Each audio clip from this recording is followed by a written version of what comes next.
அனைவருக்கும் வணக்கம். இன்றைய தலைப்பு தந்தை சொல்மிக்க மந்திரமில்லை. தாய் தந்தை இந்த ரெண்டு உறவுமே ரொம்ப சிறப்பிற்குரிய உறவு தான். தாய் அன்பையும் தந்தை அறம் மற்றும் அறிவையும் கற்றுத்தராங்க. அப்படி சிறப்புடைய தந்தையோட பேச்சு கேட்டு நடந்தா நம்ம வாழ்க்கையில எந்த அளவுக்கு சிறப்படையலாம் அப்படிங்கிறத ராமகாவியத்துல வர தசரதர் ராமன் வாழ்க்கையில நடந்த விஷயங்களை பார்த்து நம்ம இன்னைக்கு தெரிஞ்சுக்க போறோம். திருப்பார்கடலில் ஆதிசேஷன் குடைபிடிக்க அவர் உடம்பிலேயே ரங்கநாதர் போல பள்ளி கொண்டு இருந்தார் திருமால். அருகிலேயே தேவி இருந்தாள்.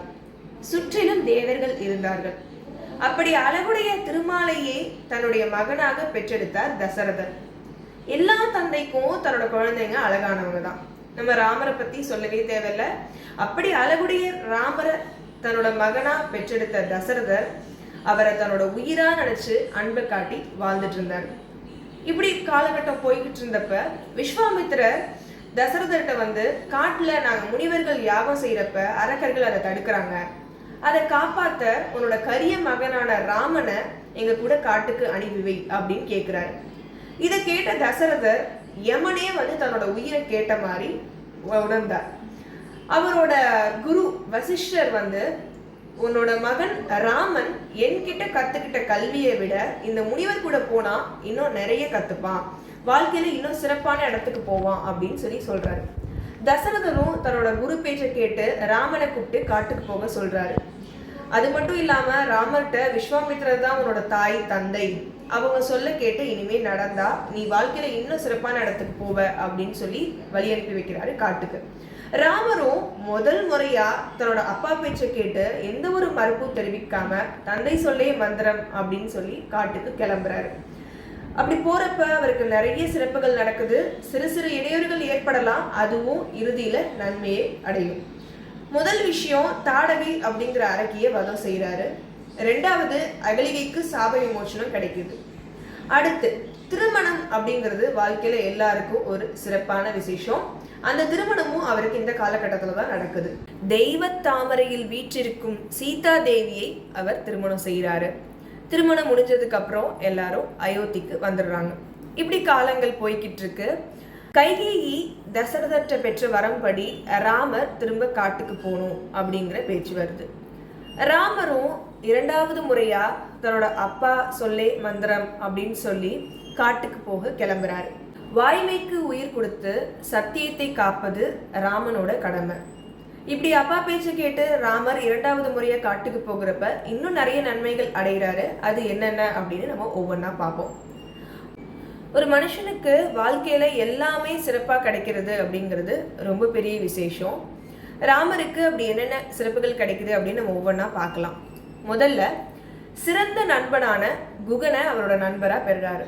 குகன் கிட்ட ராமர் சொல்றாரு, எனக்கு 3 உடன் பிறந்தவர்கள், உங்களோட சேர்த்து நம்ம 5 அன்பா வாழலாம் அப்படின்னு சொல்லி தன்னோட குகன் நண்பர்கிட்ட சொல்றாரு. அந்த அளவுக்கு அவங்க 2 பேரும் நெருக்கமாயிடுறாங்க.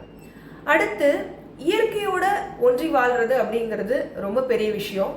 விலங்குகள், பறவைகள், சுற்றி இருக்கும் நீர்நிலைகள், இது எல்லாத்துக்கூடையும் சேர்ந்து ராமர் தன்னோட மனைவி சீதா தேவியோட மேற்கு திசையில இருக்க சித்திரக்கூட மலை, முனிவர்கள் தங்குற சித்திரக்கூட மலையில வாழ்ந்துட்டு இருக்காங்க. தன் திருவடி ஆன பாதுகையே நாட்டை ஆள்றவரும் அவருக்கு கிடைக்குது. பரபங்கனுடைய பிறப்பை நீக்கிறாரு. அடுத்து, சிவனார் தந்த தமிழை வளர்த்த அகத்திய முனிவரை பார்க்கிறாரு. ஞானம் என்ற அம்மியில் வேத பொருள்களை வைத்து என்னதான் அரைத்தாலும் பிரம்மனாலும் காண முடியாத பரம்பொருளின் நேரில் நின்று பேசுமாறு மகிழ்ந்தான் இம்முனிவர். யாரு? அகத்திய முனிவர். இவரோடு பல முனிவர்களும் சேர்ந்து நன்னீர் தெளிச்சு ராமரை வாழ்த்தினாங்க. அடுத்து ஜடாயுவை பார்க்கிறாரு. 9 கிரகங்களையும் மாலையாக்கி தன்னோட மார்பில ஆரம் போல் அணிந்திருக்கிறவர் ஜடாயு. தன் நெற்றியில் சூரியன் போன்று ஒளியுடையவர். பல கர்ப்பங்களை கடந்து வாழும் தெய்வாம்சமுடைய ஜடாயு தசரதரோட நண்பர். அவரை பார்க்கிறப்ப ராமனுக்கு தன்னோட இறந்த அப்பாவை பார்க்கிற உணர்வு வருது. சிவன், பிரம்மன், இந்திரன் இவங்க எல்லாரும் வந்து நீ ராமனுக்காக செஞ்ச தவம் போதும் அப்படின்னு சொல்லி சபரியை கூப்பிடுறாங்க. ஆனாலும் ராமன் இங்கே வருவார் அப்படின்னு சொல்லி சபரி காத்துட்டு இருக்காங்க. ராமன் வந்து ராமரோட ஆசீர்வாதத்தையும் சபரி அடைகிறாங்க. எதிரியான விபீஷணனோட நல்ல நட்பு கிடைக்குது, பரத்வாஜோட நல்ல விருந்து கிடைக்குது, தன் தாயார் போல அன்பை காட்டுற அனுமன்ட்ட நல்ல அன்பு கிடைக்குது. ராவணனை வதம் செஞ்சு மீண்டும் நாட்டுக்கு வந்து முடிசூடி கொள்றாங்க. பல நூறு மணிக்குடங்களில் சரையு முதலிய நிறைய தீர்த்தங்கள் இருந்தன. மாணிக்க பீடத்தில் சீதையோடு ராமன் அமர்ந்திருந்தார். இசை கருவிகள், இசை பாடல்கள், வேத மந்திரங்கள் ஒலிக்க தேவர்கள் ராமரை புனித நீராட்டினர்.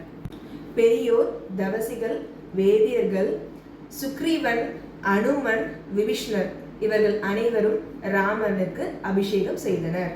ராமனும் சீதையுமாக அழகிய தோற்றத்தில் சேர்ந்து திருமஞ்சனம் செய்து கொண்டதை பார்த்த மக்கள் பிறப்பு பெயர் பெற்றனர். மனுநீதி தவறாது ஆட்சி செய்து வந்தான் ராமன்.